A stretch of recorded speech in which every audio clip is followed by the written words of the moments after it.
cruz se erigiu, dela o dia fugiu, como emblema de vergonha e dor. Mas contemplo essa cruz, porque nela Jesus deu a vida por mim, pecador. Sim, eu amo a mensagem da cruz. Até morrer eu a vou proclamar. Levarei eu também minha cruz, até por uma coroa trocar. Desde a glória dos céus, o Cordeiro de Deus ao Calvário humilhante baixou. Essa cruz tem pra mim atrativo sem fim, porque nela Jesus me salvou.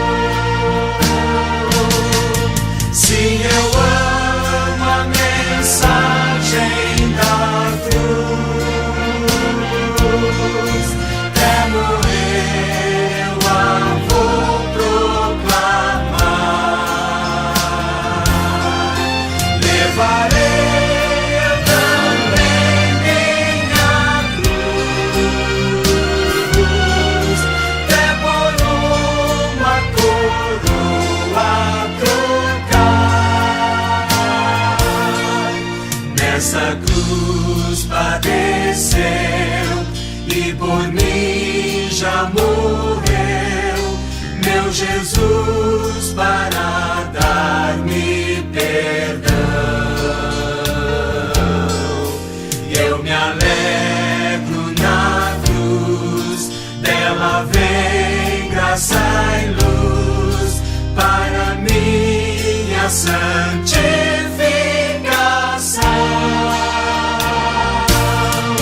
Sim, eu amo a mensagem da cruz. Até morrer eu a vou proclamar. Levarei eu também minha cruz, até por uma coroa trocar. Eu aqui com Jesus, a vergonha da cruz, quero sempre levar e sofrer. Cristo vem me buscar e com Ele no lar uma parte da glória hei de ter. Sim, eu amo a mensagem da cruz. Até morrer eu a vou proclamar. Levarei eu também minha cruz, até por uma coroa trocar.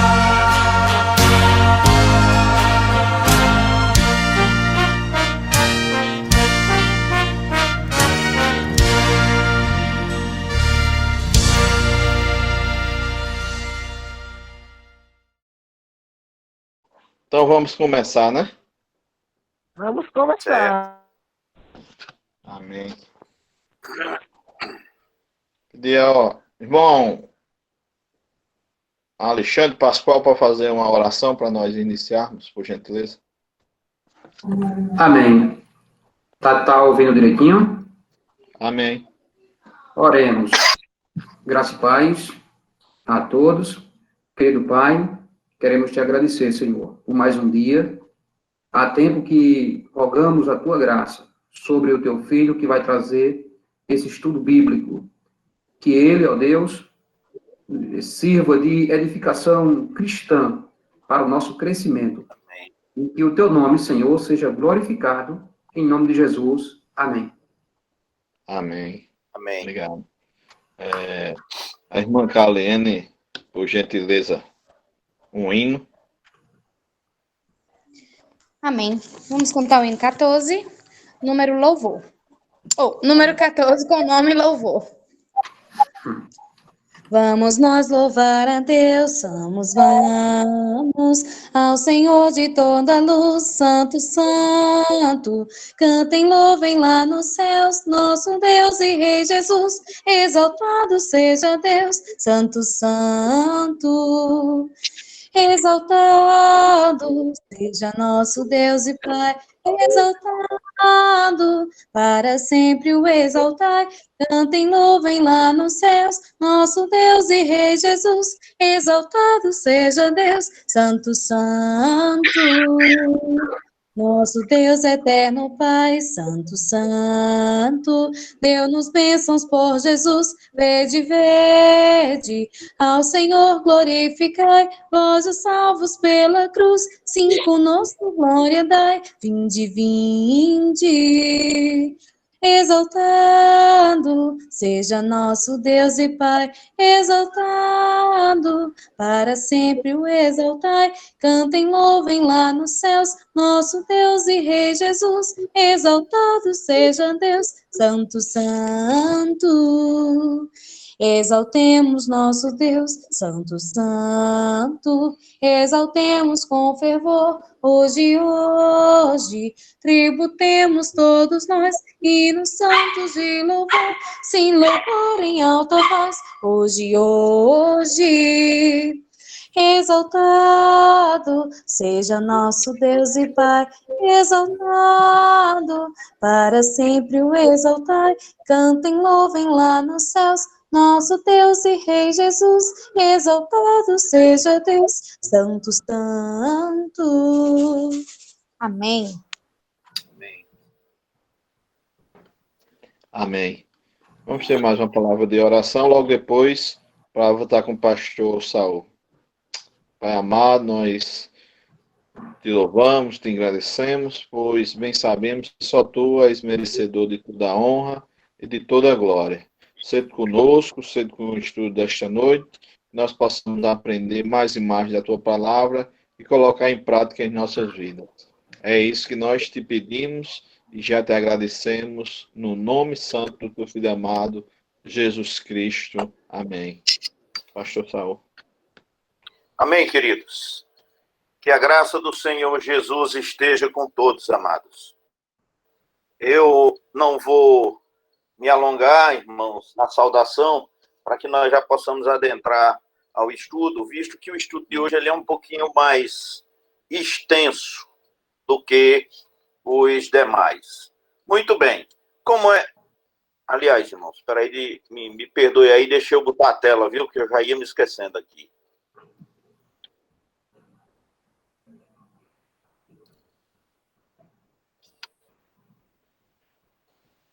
Por gentileza, quando aparecer a tela aí, alguém me avise, dizendo apareceu.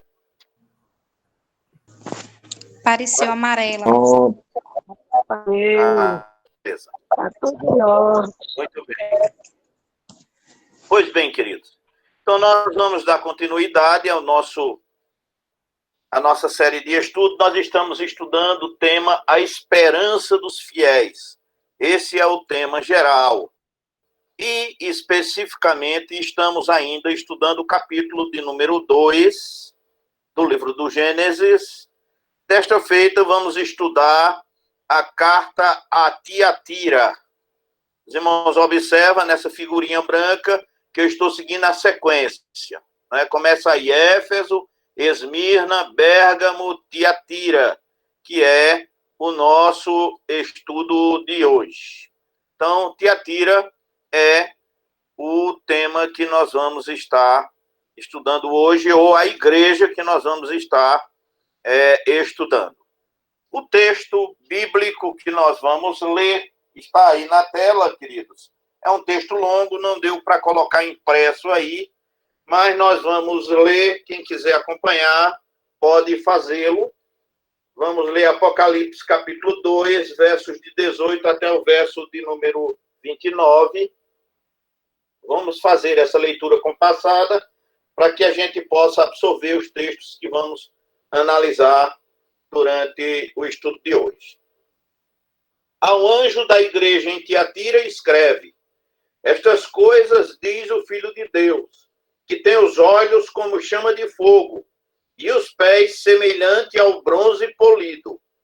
Conheço as tuas obras e o teu amor, a tua fé, o teu serviço, a tua perseverança e as tuas últimas obras mais numerosas que as primeiras. Tenho, porém, contra ti o tolerares. Agora. E esta mulher, Jezabel, que a si mesmo se declara profetiza. Não somente ensine, mas ainda seduza os meus servos a praticarem a prostituição e a comerem coisas sacrificadas aos ídolos. Dei-lhe tempo para que se arrependesse. Ela, todavia, não quer arrepender-se da sua prostituição. Eis que a prosto na cama, bem como em grande tribulação os que com ela adulteraram, caso não se arrependam das obras que ela incita. Matarei os teus filhos e todas as igrejas conhecerão que eu sou aquele que sonda mentes e corações, e vos darei a cada um segundo as vossas obras.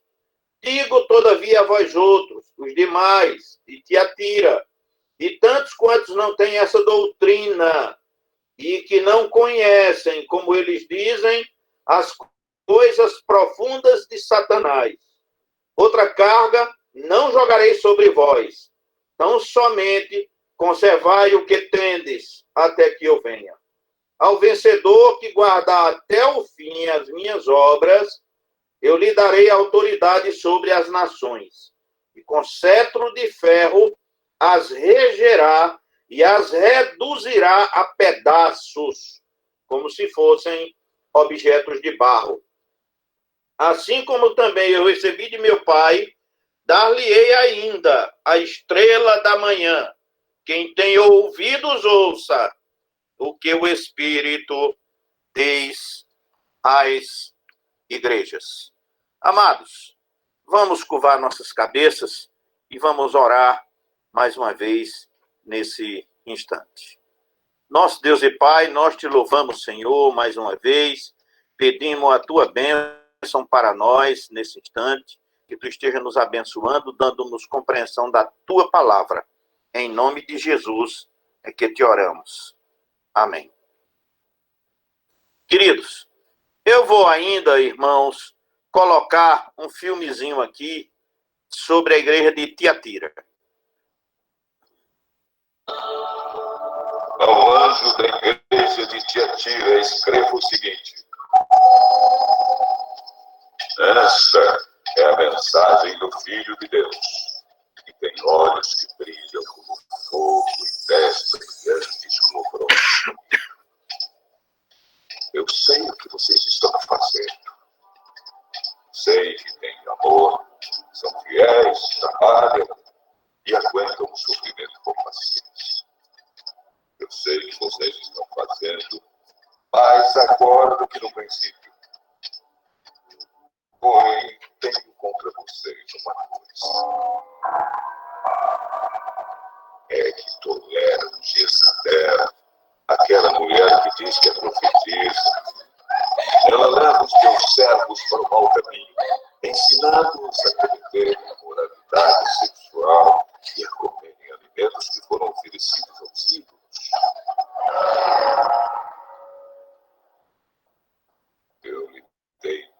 para abandonar os seus pecados. Porém, ela não quer deixar a imoralidade.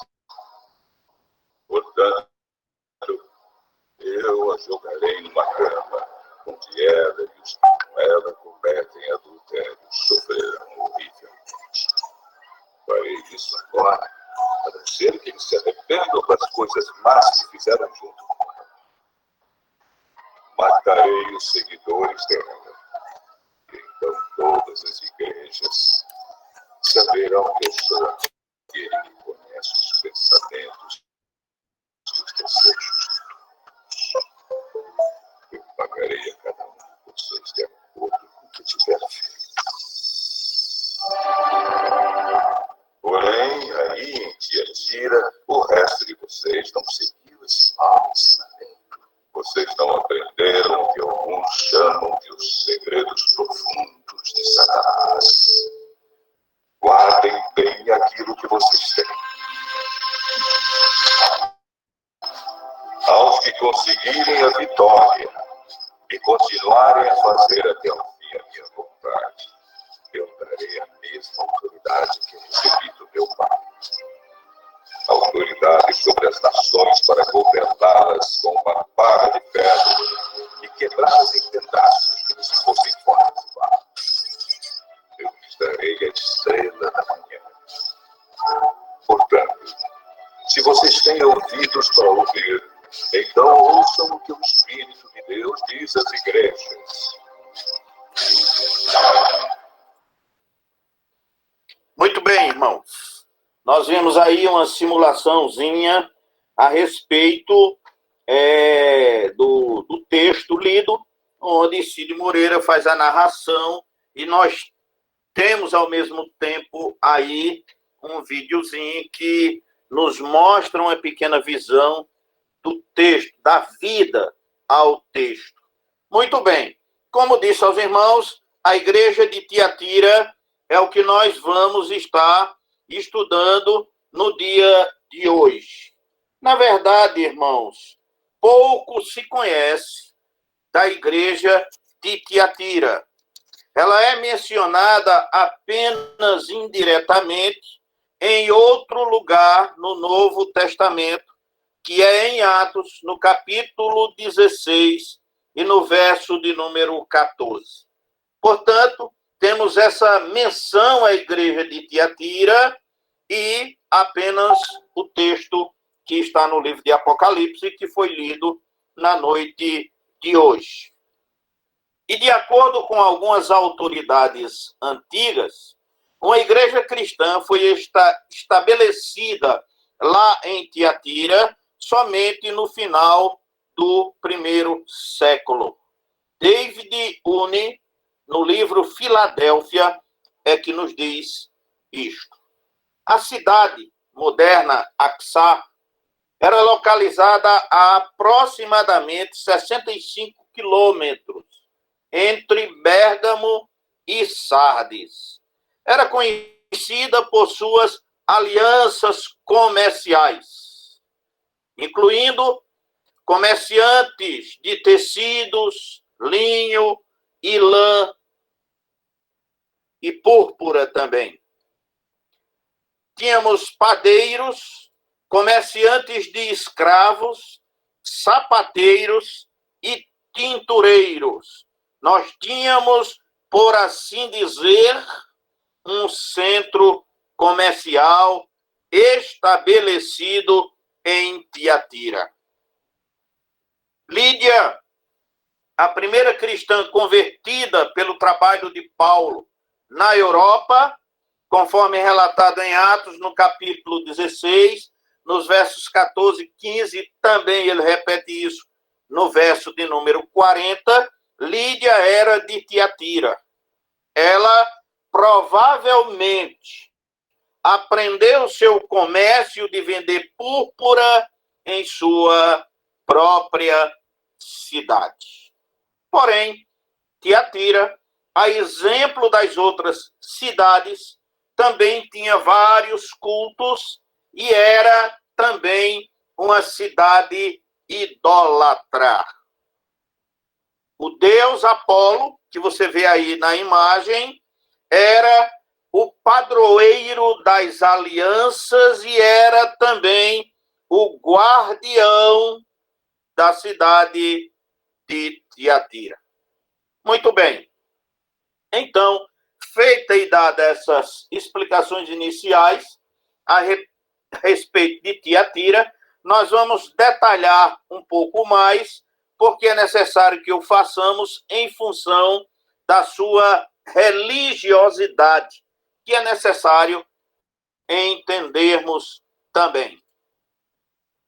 Logo, a história de Tiatira vai ser agora relatada muito resumidamente, para que a gente possa estar bem localizado dentro do contexto em que foi escrito esta carta. Muito bem, Alexandre o Grande provavelmente fundou a cidade de Tiatira cerca de 300 anos antes de Cristo. Esta era uma rica cidade da Macedônia, que era conhecida no mundo antigo por suas extraordinárias tinturas, cores e trabalhos feitos em tecido. Foi sugerido que foi a igreja de Éfeso que evangelizou esta cidade, ou talvez Lídia, a primeira a responder à mensagem do apóstolo Paulo, quando em Filipos, cuja história está relatada no capítulo 16 e no verso 14 do livro de Atos dos Apóstolos. A principal característica dessa igreja parece ser as suas obras em direção ao povo, sem uma crença doutrinária sólida. Parece que ela tinha boas obras e tinha até um testemunho razoável, porém, as suas crenças não tinham firmezas doutrinárias. A propósito, como veremos, ela é repreendida por permitir que um falso mestre ou um falso profeta revele sua heresia perniciosa à alma e à vida da igreja. Portanto, era uma igreja que não tinha muita firmeza doutrinária e que não conhecia profundamente as escrituras a ponto de estabelecer uma segurança doutrinária. A cidade de Tiatira estava localizada a cerca de 65 quilômetros de distância a sudoeste de Pérgamo. Foi criada por Seleuco Nicator no ano 301 e 281 a.C. e fazia parte do Império de Alexandre o Grande. Daí, termos duas pessoas que foram diretamente responsáveis pela edificação e pela criação desta cidade. Alexandre o Grande e Nicator, que deu a sua contribuição. Foi originariamente estabelecida como uma base militar, que desapareceu posteriormente com a ascensão do Império Romano. Posteriormente, Tiatira tornou-se uma rica cidade comercial sob domínio do Império Romano, principalmente devido à sua localização geográfica. Então, Tiatira era uma cidade muito bem localizada geograficamente e que era passagem para muitos lugares, daí a razão de estabelecer digamos assim, um pool de negócios que se estabeleceu e que se estendeu em negócios para toda a cidade, se tornando uma cidade muito comercial, por assim dizer. Também tornou-se um oásis da cultura grega, em um deserto oriental. Tiatira era a cidade natal de Lídia, a vendedora de púrpura, que já referenciamos, que é mencionada em Atos, no capítulo 16, nos versos 14, no verso 15 e também no verso de número 40. O nome Tiatira significa sacrifício contínuo. Vou repetir isso, porque mais adiante nós vamos precisar deste conceito. O nome Tiatira significa sacrifício contínuo. Não se sabe, irmãos, na verdade, se esse nome tinha conotação religiosa. O que se sabe é que o deus pagão Apolo era a divindade principal e que era um centro de atividade dos nicolaítas, que nós já conhecemos. Portanto, era uma cidade que tinha sérios problemas religiosos também. Desenvolvimento cultural, desenvolvimento comercial e religiosamente cheia de dificuldades e problemas. E, mais uma vez, nós vemos aqui pela terceira vez presente os nicolaítas. Muito bem. Dito isto, vamos passar, irmãos, a analisar a igreja propriamente dita. As práticas pagãs na igreja.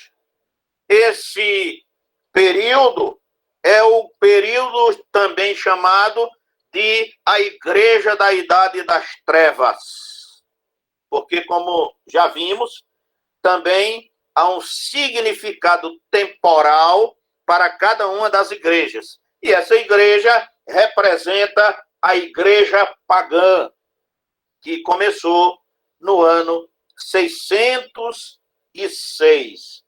Ou seja, o que na história cristã nós conhecemos como a Idade das Trevas, ou a Era das Trevas. Há um livro da história da igreja que trata muito bem a Era das Trevas, e que é necessário que a gente conheça, né? Por isso nós estamos trazendo esse aspecto histórico aqui, inclusive porque o pastor Davi já pregou o aspecto teológico dessas igrejas. E nós estamos trazendo os aspectos históricos, não é? Então, havia nesta igreja uma mistura do paganismo com o cristianismo. Aliás, irmãos, depois de Constantino, a igreja entrou numa derrocada total. A estratégia de Satanás até Esmirna era de perseguir, de massacrar e de destruir os crentes. Como ele viu que isso não dava resultado, ele agora se camuflou e prostituiu a igreja, fazendo com que ela fosse reconhecida, como vimos no estudo anterior, e a partir desse reconhecimento foi a igreja sendo adaptada para englobar o paganismo. Ou seja, a igreja permitiu que o paganismo adentrasse a igreja. E com esta igreja, irmãos, não foi diferente. Tiatira também permitiu com que os falsos mestres, os falsos profetas, trouxessem ensinamentos e fossem introduzindo a igreja. A era da igreja de Tiatira produziu o que é conhecido na história como a Idade das Trevas. Dante escreveu, e no seu relato ele indica que o programa de mistura do paganismo com o cristianismo, que começou durante a época da igreja de Pérgamo, enfatiza cada vez mais o paganismo, que é a escuridão. Portanto, nesta igreja, nós vemos um aprofundamento do paganismo. O paganismo cresceu.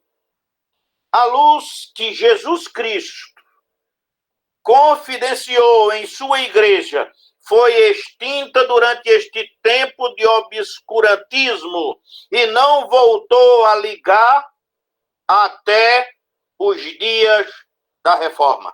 Portanto, a partir daqui, a igreja perdeu, basicamente, a sua visão cristã e se tornou uma igreja apagada e sem luz. Nós observamos lá na igreja de Éfeso que o Senhor já ameaçava, dizendo: eu vou apagar o teu candeeiro, né? Pois bem, aqui o candeeiro da igreja, poderíamos dizer, apagou-se, até a era da reforma. Continuando a história da igreja de onde paramos, na igreja de Pérgamo, encontramos as seguintes mudanças e doutrinas que tiveram suas origens no paganismo e que foram adicionadas à igreja durante este período. Eu vou colocar aí, exibir, irmãos, a tabelinha. Ela é muito grande e é muito pequena para você acompanhar, mas eu vou rapidamente repassar aqui a decadência que a igreja começou a sofrer. No ano 607, Bonifácio III é nomeado como primeiro papa. Primeiro papa da igreja foi nomeado no ano 607 e foi Bonifácio III. Portanto, historicamente, cai por terra a pretensão da Igreja Católica de que Pedro foi o primeiro papa. Pedro nunca foi papa. Inclusive, tem um livro do doutor Aníbal Pereira dos Reis, intitulado assim: Pedro nunca foi papa, e nem o papa é vigário de Cristo. Quem puder ler, irmãos, eu indico que faça a leitura desse livro do doutor Aníbal Pereira dos Reis. Ele é um ex-sacerdote católico romano que se tornou pastor batista. Bem, prosseguindo, no ano 709, os pés do Papa passaram a ser beijados pela população. No ano 786, as imagens e relíquias passaram a ser adoradas, inclusive ossos que afirmavam ser ossos de santos. No ano 850 da nossa época, né? Todos esses anos são anos da nossa época. No ano 850, apareceu a água benta, ou água abençoada, que começou a ser usada na igreja e ainda é usado até os nossos dias. No ano 995, os santos que morreram passaram a ser canonizados. E essa prática permanece até os nossos dias. É muito comum você ouvir notícias de que estão canonizando A, B ou C como santo. Muito bem. No ano 998, o jejum às sextas-feiras e durante a quaresma foi introduzido na igreja. Todas as sextas-feiras do período da quaresma deve haver o jejum. No ano 1079, o celibato foi incluído como dogma da igreja de uma vez por todas e permanece até os nossos dias. No ano 10.090, o rosário passou a ser rezado. Nós vimos no estudo anterior a introdução do rosário. Agora o rosário, no ano 1090, passou a ser rezado, contando cada um daquelas bolinhas, não é? É uma reza. E você reza, passa a bolinha, repete, passa a bolinha, repete, passa a bolinha. É esse o conceito, até chegar na última bolinha do texto. No ano 1184, foi implantada a Inquisição, que foi um período terrível para todos aqueles que não aceitavam a doutrina católica como era colocada. No ano 1190, as indulgências passaram a ser vendidas. Foi esse o motivo do estupim da reforma, né? A venda de indulgências. Quem desse dinheiro para a igreja tinha o perdão por alguns anos de condenação, e enfim, sucessivamente. Na época de Lutero, isso foi mais agravante, porque ele começou a vender a salvação. Bastava dar o dinheiro à igreja e já estava automaticamente salvo. As indulgências que surgiram em 1190, e às vezes, irmãos, a gente pensa que só foi desse tempo, não é verdade, não é? Eu mesmo tenho uma carta de indulgência que foi comprada para meu pai, para minha mãe, no ano de 1956. Eu nasci em 57. E eu tenho, ainda hoje, essas cartas comigo. E lá diz claramente que o portador daquela carta recebe as indulgências. A igreja já viu, eu já mostrei. No ano 1215, foi aprovada a transubstanciação, que diz que Cristo está em pessoa presente no pão e no vinho, na hóstia e no vinho.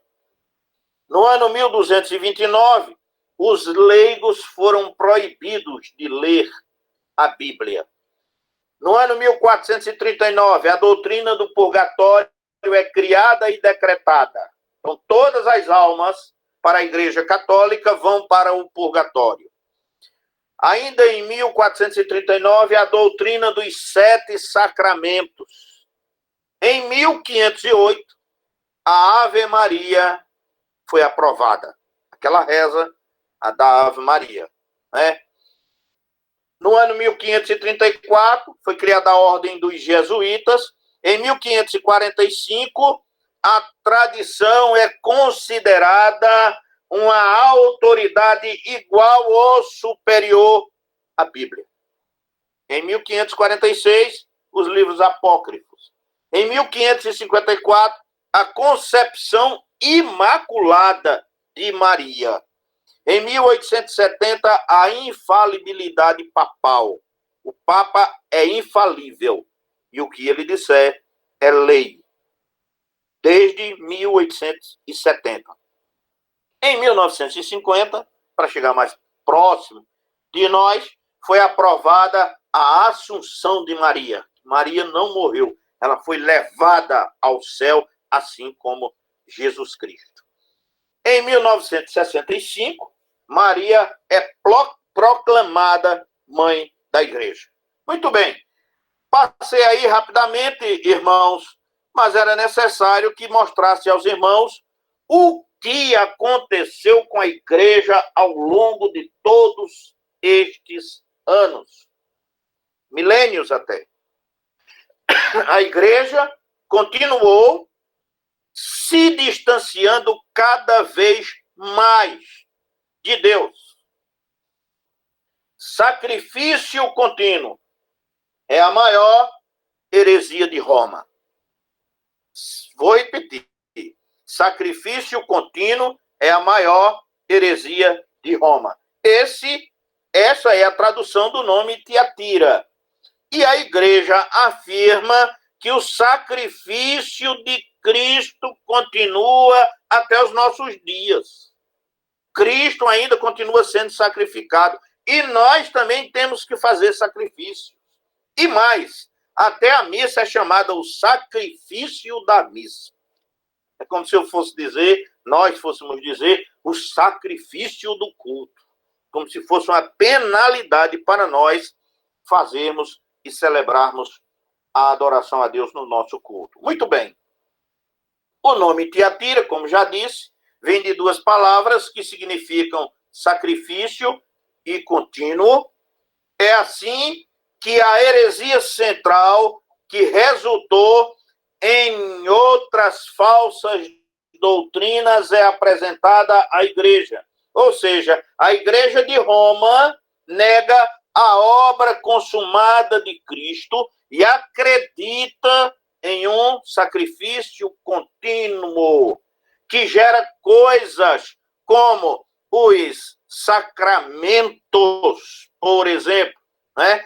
Esses apetrechos que eu vou dizer foram importados da Babilônia. Então, foram introduzidos outros sacramentos importados da Babilônia, também a oração do rosário, as velas ardentes, tudo foram inclusões que vieram do misticismo da Babilônia, a mãe de todos os costumes pagãos e da idolatria. Nada disso é ensinado no Novo Testamento. Durante esse período, entre 607 da nossa era até hoje, a igreja chamada universal, a igreja católica em Roma, gradualmente tem se tornado mais babilônica do que cristã. Então, a igreja católica, irmãos, cometeu todas essas heresias no passado, introduziu na igreja, desviou a igreja e ainda hoje ela continua a introduzir muitas outras heresias na própria igreja. As heresias, ou a heresia, é dividida em duas categorias básicas. A primeira é um conceito falso da deidade pessoal de Cristo. Segundo, é a mistura de obras com a fé.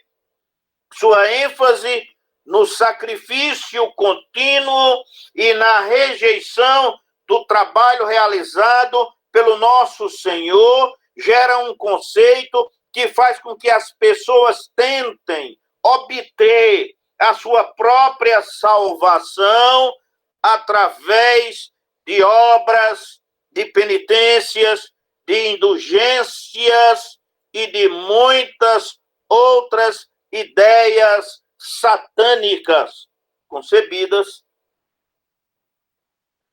que o nosso Senhor intitulou em Apocalipse, capítulo 2 e verso 24. Os segredos profundos de Satanás. Aí estão. Estes são os segredos profundos de Satanás. Uma das tendências perigosas durante o século XX e XXI agora, na Igreja de Roma, é a exaltação de Maria a um estado divino.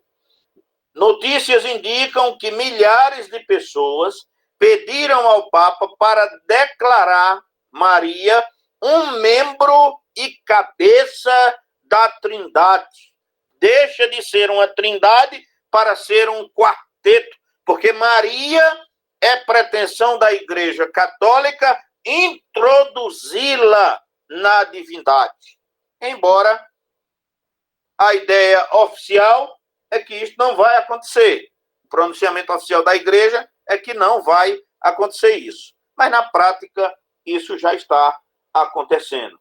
Por enquanto, eles já se referem a Maria como a Mãe de Deus, como a Rainha do Céu, e, em alguns casos, ela aparece como a distribuidora da salvação, o que contradiz as Escrituras em João, no capítulo 14 e no verso de número 6. A mera sugestão de que alguém, mesmo Maria, a mãe humana de Jesus, possa participar da dispensa do dom da vida eterna, não é uma heresia, é uma blasfêmia. Essa é a realidade. É muito mais do que uma heresia. É uma blasfêmia, como diz o apóstolo Paulo, falando de Jesus como dispensador oficial da salvação, em Atos, no capítulo 4 e no verso de número 12. Baseado nas Escrituras, só há uma pessoa sob o céu que pode conceder salvação à humanidade. E ela não é Maria. É somente Jesus Cristo, o Filho de Deus. Eu, irmão, já fui convidado em determinada ocasião para pregar numa igrejinha de um sacerdote que era meu amigo, digo era porque ele faleceu, e ele me convidou para pregar na igreja, na congregação dele. E eu disse que aceitava. E aí ele me deu o tema. E o tema que ele me deu, eu disse, eu quero que você fale sobre Maria. Aceita? E eu aceitei, né? E falei sobre Maria. E comecei dizendo dos extremos, que de um extremo estavam os católicos, que colocavam Maria além de onde deveria, do outro os evangélicos, que colocavam Maria aquém de onde deveria. E eu estava ali para colocar Maria no seu devido lugar, que é o lugar que as Escrituras dizem. Então, preguei tudo que a Escritura diz a respeito de Maria. E disse que era só isso que a Escritura dizia a respeito de Maria. Pois bem, então, a Igreja Católica quer colocar Maria como se fosse uma pessoa da deidade, que participa e que até concede a salvação. Você vê isso muito bem explicado no Alto da Compadecida, onde o apelo final é para Maria. Muito bem. Isso é uma blasfêmia, sem dúvida nenhuma. Uma das diferenças óbvias entre católicos e protestantes é a cruz que eles usam como símbolo de sua fé. Vejamos. A cruz católica geralmente mostra Cristo nela, comemorando o seu sacrifício contínuo por pecados. A cruz protestante geralmente está vazia, mostrando que Cristo morreu pelos pecados, foi enterrado e ressuscitado no terceiro dia, nos termos de Romanos, primeira carta, aliás, no termo de primeira carta aos Coríntios, capítulo 15, versos 3 e o verso 4. Muito bem, esse é todo o contexto, irmãos. Contexto que nós ainda vivemos em nossos dias, apesar da reforma. Porém, na carta a Tiatira, o Senhor começa falando da sua própria natureza, a natureza de Cristo revelada, que está referido no primeiro capítulo e que agora ele torna isto mais incisivo na apresentação que ele faz à própria igreja. Então, o caráter de Cristo é revelado à igreja. E nessa igreja, Jesus se apresenta como o Cristo, o Filho de Deus. Observe aí no verso 18, o Filho de Deus. Esta frase é uma afirmação da deidade de Jesus Cristo, conforme João capítulo 20, verso de número 31. Jesus Cristo é o Filho de Deus, no sentido de que ele possui a mesma essência ou a mesma substância que o Pai. Quanto à sua origem, Cristo nunca foi gerado. Ele é coigual, co-substancial e co-eterno com o Pai. A expressão no Salmo 2 e verso 7, que diz, meu filho é você, eu vou gerar você hoje. Linguagem de hoje. Esse texto está aqui na linguagem de hoje. Refere-se, irmãos, à ressurreição de Cristo para ser entronizado como Rei e Messias, como está colocado também em Atos capítulo 13, versos de 30 até o verso de número 33. A identificação de Cristo como Filho de Deus sugere a soberania de Deus em lugar onde uma mulher queria tomar o controle. Era o caso de Tiatira. Jesus se apresenta como Filho de Deus E naquela igreja a qual ele está se apresentando, havia ali uma mulher que queria tomar o controle de tudo, que queria decidir, como você viu naquela simulaçãozinha que a gente fez. Então vamos considerar um pouco essa questão. Também destaca a soberania e o caráter sobrenatural de Cristo no combate à oposição satânica. Então, o Senhor se apresenta aqui como Filho de Deus. Em segundo lugar, o texto fala de olhos como chamas. Olhos como chamas. Observe aí, ainda no verso 18, parte B. Aquele que tem olhos como chamas de fogo. O caráter penetrante dos olhos de Cristo sugere a sua soberania. Seus olhos penetram nas profundezas do engano satânico, no íntimo de cada um, no coração, no mais íntimo de cada um. Busca os corações e mentes dos homens e fulminarão seus adversários quando ele retornar com poder e glória, como está previsto em Apocalipse, capítulo 19 e verso de número 12. Mas há mais. Também o texto fala, no mesmo versículo, de pés da cor de bronze, pés similares, diz o texto, ao bronze queimado. Bronze é uma liga metálica que se destaca por sua dureza e resistência, e neste caso tem um brilho deslumbrante. O simbolismo parece descrever o Senhor como vitorioso, em julgamento invencível e disposto a subjugar todos os seus inimigos sob a sua autoridade. Esse é o Cristo que fala com a igreja de Tiatira e com todas as outras igrejas, e ainda com nós hoje. Não é? Não nos esqueçamos, irmãos, de que estas cartas foram dirigidas às igrejas em particular, mas também foram dirigidas a todas as igrejas e também a nós hoje. Portanto, tudo que está escrito aí e que foi para Tiatira é também para nós. Não percamos isto de vista. Não é? Essas palavras estão registradas também para a igreja da atualidade.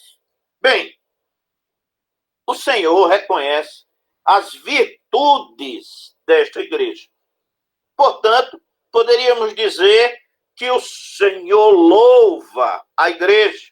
O Senhor elogia a igreja por algumas razões. Então, esta igreja, a igreja de Tiatira, recebe elogios do Senhor. Em primeiro lugar, ele fala das suas obras, que são obras boas, eficazes. Olha o que diz o texto, irmãos. Verso 19, parte A. Eu conheço as tuas obras, teu amor, tua fé, teu serviço e a tua perseverança. Note a repetição da conjunção e. Esta é uma figura literal que visa concentrar a atenção do leitor em cada um dos substantivos que compõem esta frase. A igreja de Tiatira recebe o reconhecimento do Senhor por possuir e, evidentemente, praticar o fruto do Espírito. Deve-se notar também que no texto grego, cada um dos substantivos é acompanhado pelo artigo em particular. O artigo tem a função de destacar a identidade do substantivo. As obras dos fiéis de Tiatira foram motivadas pelo amor, originada pela fé e energizada pelo serviço e realizada com perseverança. Esta é a ênfase que o texto traz para nós. Uma das qualificações vai puxando a outra. Poderíamos dizer, irmãos, que esse quadro é ótimo e digno de imitação, não é? Quiséramos que todas as nossas igrejas agissem desta forma. Ainda no mesmo versículo, a parte B, o Senhor destaca o valor das obras e que suas últimas obras são mais do que as primeiras. Vou repetir. E que suas últimas obras são mais do que as primeiras. Os crentes de Tiatira tinham realizado mais sobre as coisas que fizeram para Deus. Muitas igrejas começam com um alto nível de serviço que ao longo do tempo diminui. É esse o aspecto também de cada crente. Começa numa ênfase muito grande e depois, com o passar do tempo, vai diminuindo o seu vigor, por assim dizer. Os crentes de Tiatira realizaram um serviço incansável que aumentou ao invés de diminuir. Talvez a fraqueza dos cristãos em Tiatira fosse que as suas obras não tinham uma base bíblica sólida. E no final, sofreram o ataque de uma mulher má e perversa. Esse é o contexto, não é? Era uma igreja que tinha boas obras, uma igreja que trabalhava cada vez mais, mas era uma igreja que não tinha firmeza doutrinária. Este é o aspecto.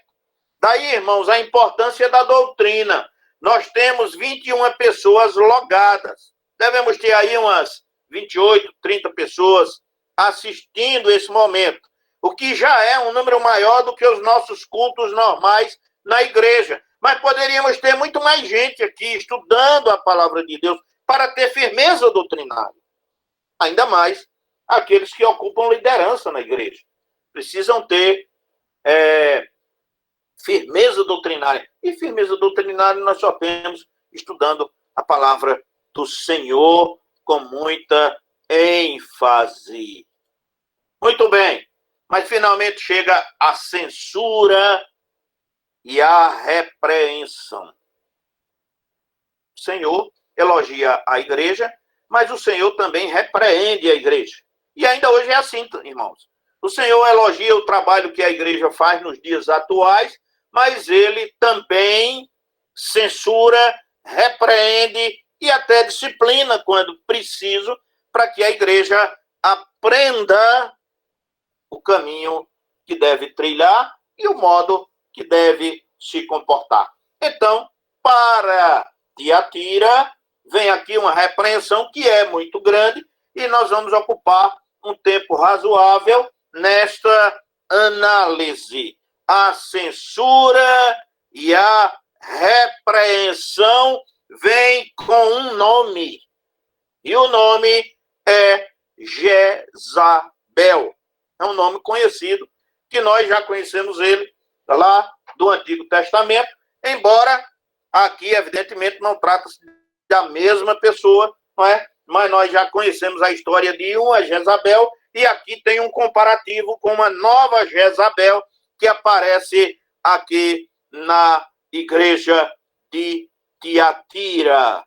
Muito bem. Então, irmãos, vem a repreensão. A repreensão é um ato que Cristo condena à igreja e diz que a igreja está se portando de maneira equivocada ou errada. Então, primeiro aspecto, a repreensão. Olha lá, verso de número 20. mas eu tenho algumas coisas contra você. Uma versão da nossa Bíblia diz isso.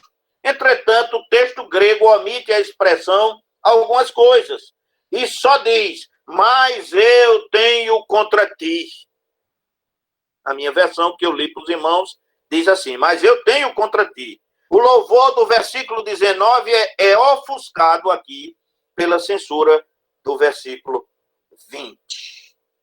E o Senhor prossegue lá. E ele diz que trata-se de uma mulher. Verso 20, parte B. Que toleras aquela ou essa mulher Jezabel? Então, essa igreja é uma igreja que tolerava uma mulher que não estava ali pregando a palavra de Deus de modo genuíno, mas estava, segundo a linguagem da própria Bíblia e do texto de Apocalipse, corrompendo a igreja. E ela tolerava isso. Vejam, irmãos, o perigo de se tolerar e de se permitir que qualquer pessoa pregue nas nossas igrejas. De se permitir que pessoas que pensam diferente da gente estejam ocupando os nossos púlpitos para pregar o evangelho distorcido. É um risco enorme. Aqui, Jezabel estava fazendo isso. O verbo tolerar indica ação contínua e constitui uma ofensa mais grave do que a ofensa registrada no capítulo 2 e verso 14, quando diz você tem, quando fala contra Pérgamo, tolerarás ou toleras, é o oposto de odeia, como no capítulo 2 e no verso 6, que descreve a atitude dos efésios em relação aos nicolaítas. Então, essa atitude com Jezabel é pior do que aquela que tolerava os nicolaítas.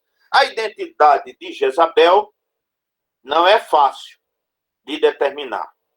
Há muitas sugestões a respeito de quem é Jezabel ou o que o Senhor quis dizer quando fala de Jezabel. Bem, tem um sentido simbólico ou alegórico, que é uma teoria para explicar isto. Então, na teoria do simbolismo, há aqueles que entendem que é um termo alegórico, simbolicamente usado para designar um grupo de pessoas dentro da igreja. É difícil, entretanto, harmonizar essa posição com o uso da cama, no singular, como está escrito no verso de número 22. Se Jezabel representa um grupo, quem são aqueles que adulteraram com ela, no plural? A interpretação alegórica não resiste à prova exegética. Por isso, eu não aceito essa teoria. Não é? Segunda teoria é que trata-se de uma mulher. E aí há uma subdivisão em dois aspectos também, que vamos fazer o primeiro. Uma mulher. Outros acreditam que se refere a uma mulher literal, a esposa do mensageiro ou do pastor da igreja. O termo mulher também significa esposa. Se assim matrimônio for, o casamento do pastor não poderia ser mais infeliz.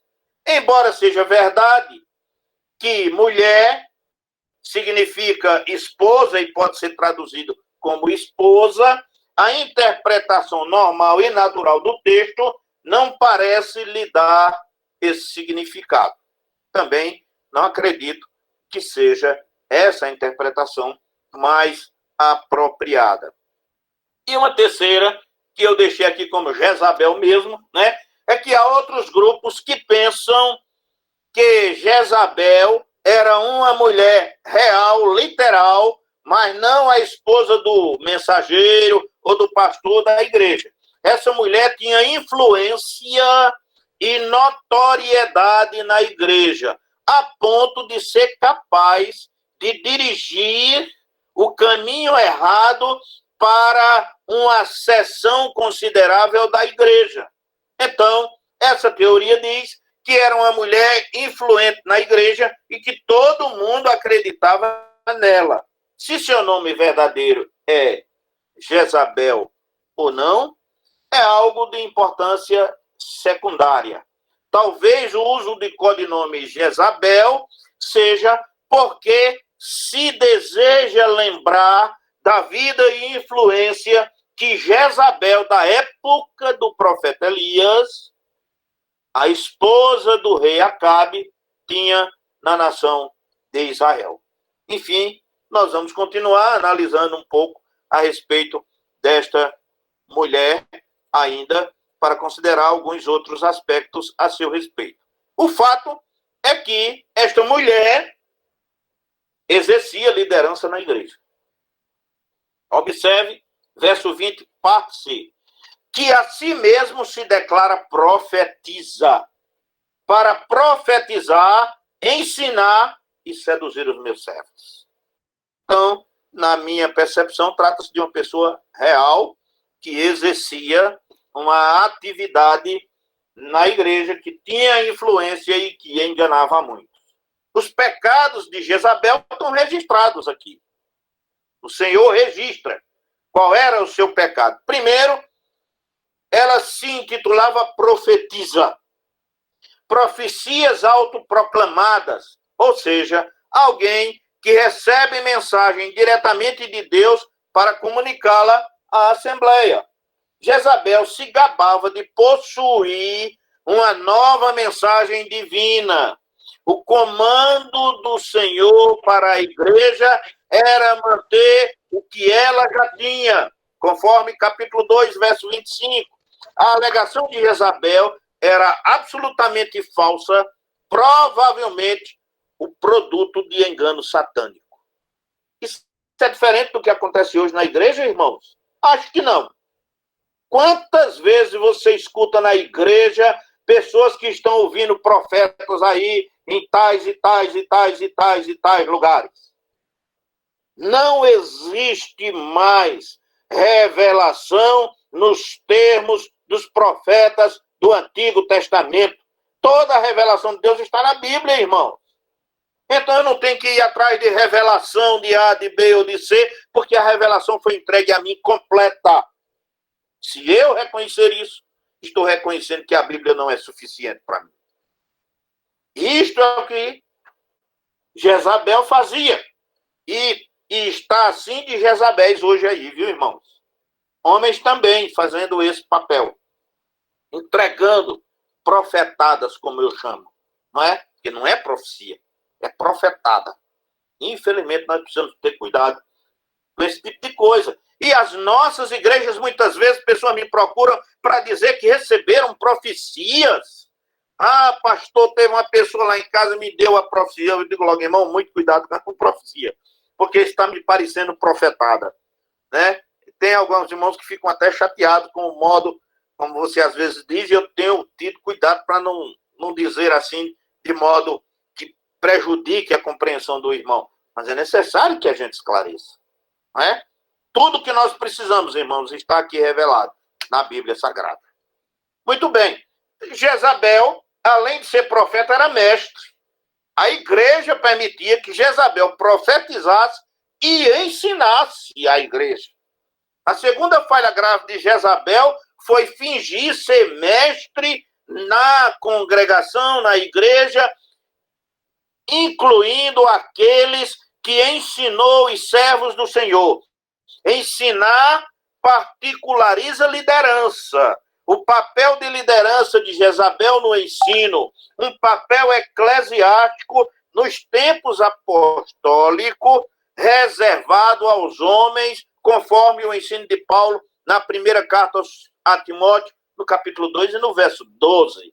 Entretanto, esta igreja permitiu que Jezabel não só profetizasse, mas ainda ensinasse. Terceiro aspecto, sedução. É as 3 acusações de Jezabel. Profetiza, mestre e agora sedução. Finalmente, Jezabel se dedicou a seduzir os servos do Senhor com um objetivo. E o objetivo era para comer coisas sacrificadas aos ídolos.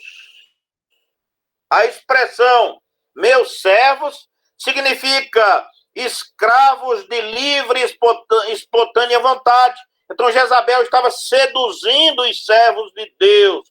Ou seja, estes servos não eram assalariados, mas tinham se comprometido a obedecer a Deus até a sua morte.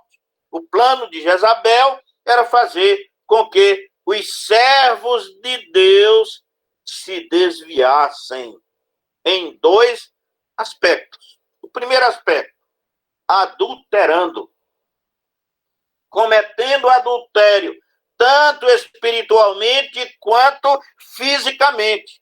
O adultério espiritual da falsa religião inevitavelmente leva o pecado da mesma imoralidade física, conforme primeiro livro de Reis, capítulo 18 e o verso de número 19.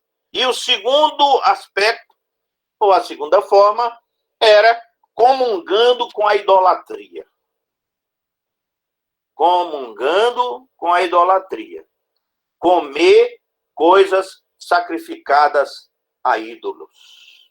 Era costume naquela época, irmãos, vender nos açougueiros a carne de animais que já havia sido oferecida aos ídolos.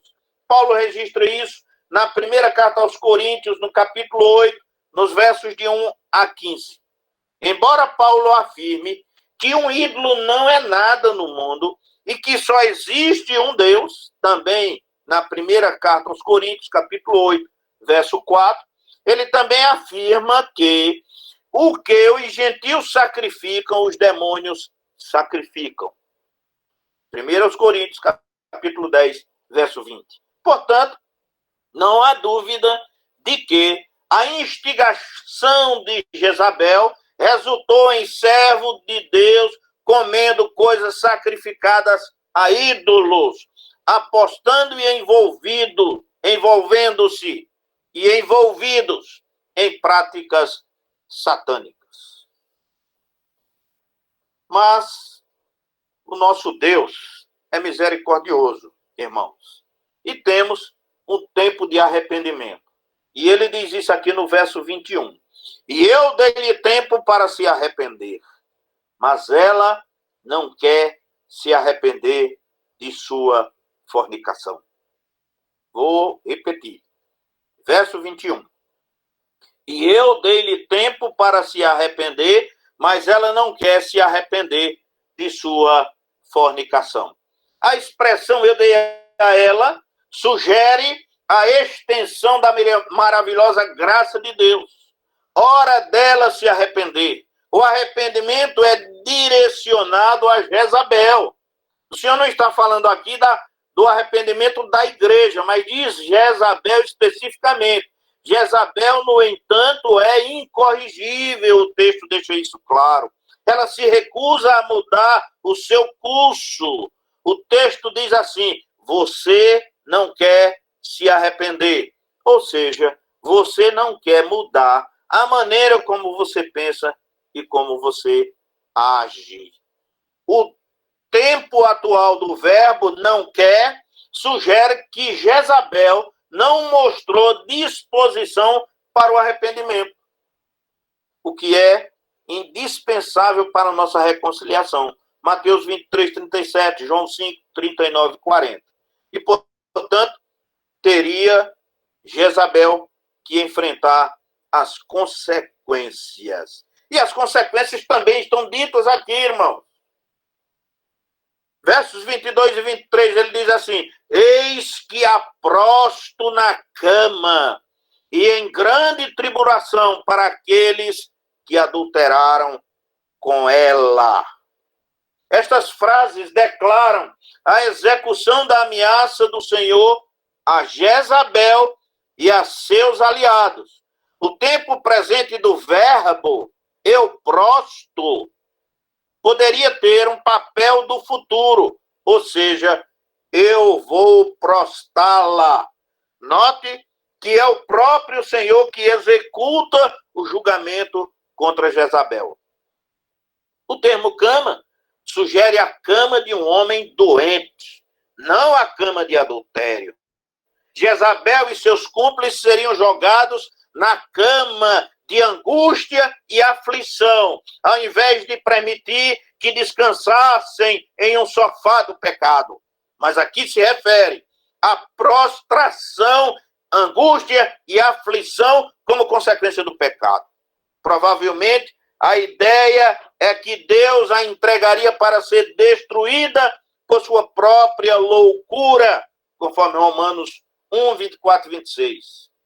Alguns entendem que prostrar na cama pode significar destruição eterna no inferno.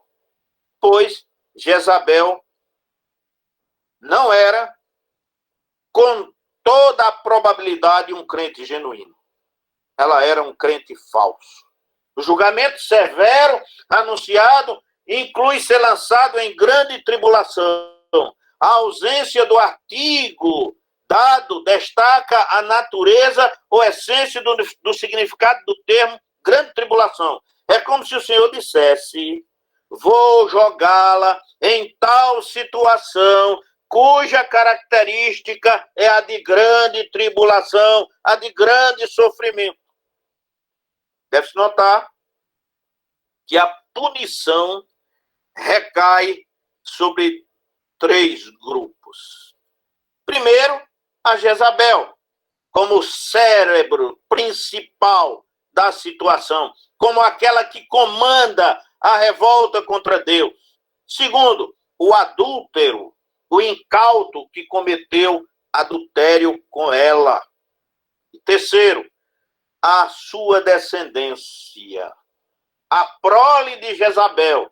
Seus filhos a machucarão de morte. É esse o contexto. E ainda vamos considerar a providência de Deus, que está no verso 23, parte B, que diz assim: e todas as igrejas saberão que fui eu quem sonda, conhece a mente e o coração. O Senhor está dizendo que todos saberão que foi ele que executou. A execução da ameaça teve que ter efeito concreto, pois a expressão todas as igrejas sugere que as 7 igrejas representam toda a igreja do Senhor. Eles não tipificam, mas representam, já que não fazem parte da igreja. Eles vão saber, eles vão conhecer. O verbo é no futuro interativo. Sua forma verbal poderia ser traduzida: a partir dele, eles vão conhecer. O Senhor vai se dar a conhecer. O conhecimento aqui mencionado é o da experiência, ou seja, de si mesmo. Eles virão e conhecerão e verão por experiência pessoal. O julgamento de Deus sobre Jezabel, seus cúmplices e seus filhos seria de total natureza, que as igrejas saberiam por experiência própria o que aconteceu, que foi pelas mãos de Deus. Finalmente, a colheita das obras. Verso 23c. E eu vou dar-lhes a cada um de acordo com as suas obras. As obras não estão relacionadas aqui, irmãos, à salvação ou à condenação de uma pessoa, conforme João 3,18, Efésios 2, 8 e 9. Mas as obras dizem aqui respeito ao grau de condenação que o ímpio deve receber, conforme Romanos 2,6. Além disso, o julgamento de Deus é individual. Cada um dará conta de si mesmo. Cada um, ou seja, a responsabilidade diante de Deus é pessoal. No entanto, deve-se lembrar que Deus sempre se lembra de exercer a sua misericórdia, mesmo no meio do julgamento. Muito bem. O conselho à igreja. Ele repreende, mas ele também dá um conselho, não é? Ele faz uma recomendação à igreja. Primeiro, ele dá uma advertência, irmãos, à igreja, uma advertência geral. E para outros que estão em Tiatira, é uma advertência geral. O Senhor faz uma exortação aos crentes em Tiatira. O texto grego está em oposição e deve ser lido nesta forma. Mas para você, isto é para os outros que estão em Tiatira. Ele está falando para aqueles que, de um modo geral, têm este conhecimento. Mas ele também traz uma advertência para os descrentes, quando diz para aqueles que não têm essa doutrina. Ele traz uma advertência geral para todo mundo, mas ele traz uma advertência específica para aqueles que são descrentes também. Olha o texto, aqueles que não têm esta doutrina. Também se refere àqueles que não conhecem Satanás, quando diz, e eles não sabem o que eles chamam de as profundezas de Satanás. Refere-se àqueles que não seguiram Jezabel e não conheceram, por experiência, as profundezas da doutrina daquela mulher malvada, perversa e devassa. Muito bem. Eu vou adiantar um pouquinho aqui, irmãos, porque o horário aí, não é, já está chegando. Aí vem finalmente o desafio da igreja. O vencedor, o desafio da igreja. Ele diz, aquele que vencer e manter as minhas obras até o fim, eu lhe darei autoridade sobre as nações. Note que superação neste verso está associada a tesouro, a valorização do que o Senhor chama de minhas obras, em vez de sacrificá-las em homenagem às obras malignas de Jezabel. O perseverante, o vencedor, o perseverante, aquele que fica até o fim. Provavelmente ele se refere à vinda do Senhor em glória. O cristão é responsável por manter uma vida de fidelidade e obediência ao Senhor até que ele venha à terra pela segunda vez ou até que Deus o chame à sua presença. E aí ele fala do prêmio, né? Eu lhe darei autoridade sobre as nações. Sem dúvida, há uma referência aqui à vitória do Messias sobre os inimigos, como está profetizado em Salmos, capítulo 2, verso 8 e 9. O Senhor promete dar ao vencedor, que é o crente, autoridade sobre as nações. E os seguidores de Jesus, o Messias, participarão do seu governo escatológico. É um assunto profético e familiar. E neste livro de Apocalipse, ele trata desse assunto no capítulo 1, no capítulo 12 e no capítulo de número 19. Fala do governo também. E diz, e ele governará com barra de ferro. Eu vou me prender um pouquinho aqui. O verbo vai governar traduz-se em algumas passagens como pastoreamento, conforme Mateus 2,6, para alimentar o rebanho, conforme Atos, Pedro, Apocalipse. No entanto, a ideia em Apocalipse 2,27 é mais do que governo ou governar. Sem dúvida, o uso do verbo em Apocalipse 2,27 está diretamente relacionado ao Salmo de número 2, versos 8 e 9. No Salmo 2,9, falando dos poderes gentios da terra, ele diz assim: você vai quebrá-los com uma barra de ferro. Você vai desmoroná-los. É esse o contexto daqui, irmãos. Quando Cristo veio à Terra, na primeira vez que o fez, como bom pastor, e como tal deu a sua vida pelas ovelhas, sua segunda vinda será diferente. Ele não está aqui para salvar, ele estará aqui para julgar.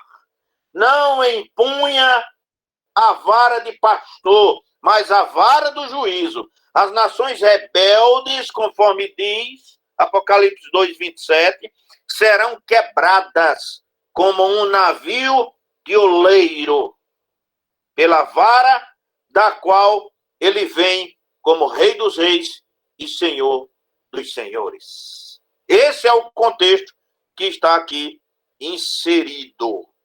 Muito bem. Então, queridos, tinha muitos outros assuntos aqui, mas eu vou disponibilizar o material em função do horário, né? Já são 9 horas, né?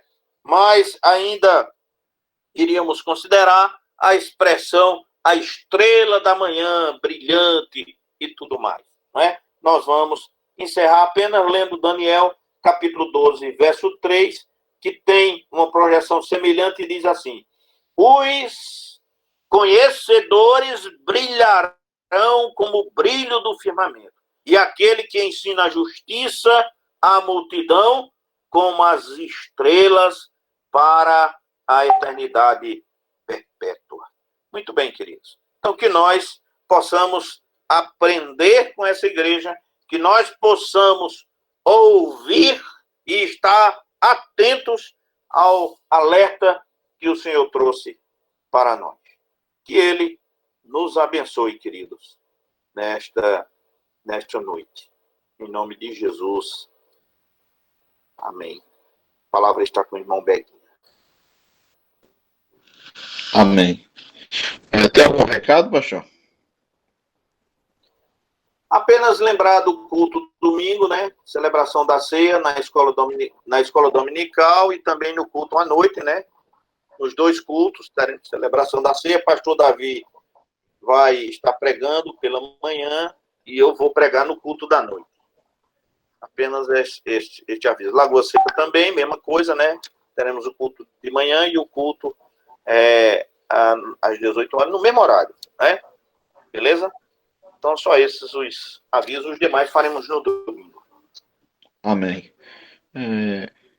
As inscrições já estão no grupo, os irmãos que se interessarem pela manhã tem lá a inscrição, da noite tem lá também a inscrição, é bem claro, né? Só colocar o nome, o telefone, tá bom? Lembrando que os irmãos que se inscreveram, participem, né? Se inscrevam e vão para o culto, né? Para não tirar a chance dos irmãos que querem ir, né? E que Deus nos abençoe, nos guarde e nos traga de volta na próxima quinta-feira, né? Para o estudo de mais uma igreja, né? E Amém.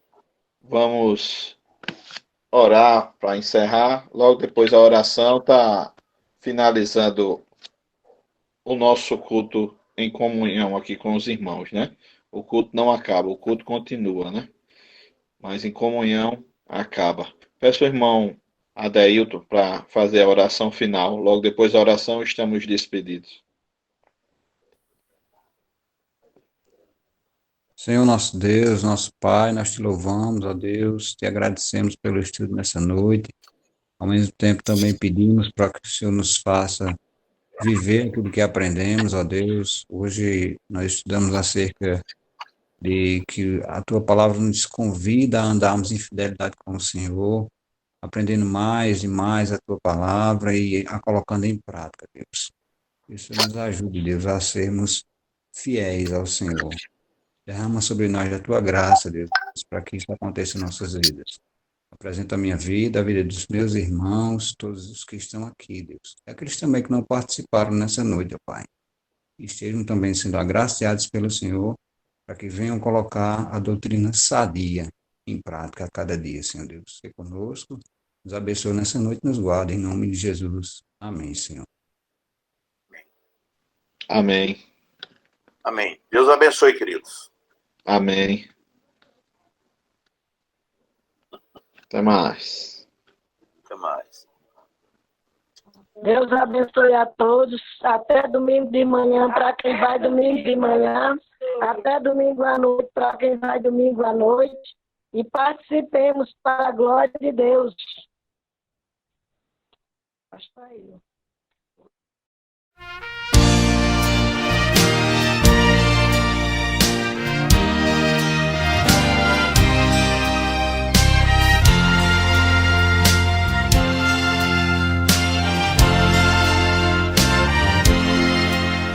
De cruz se erigiu, dela o dia fugiu, como emblema de vergonha e dor. Mas contempla essa cruz, porque nela Jesus deu a vida por mim.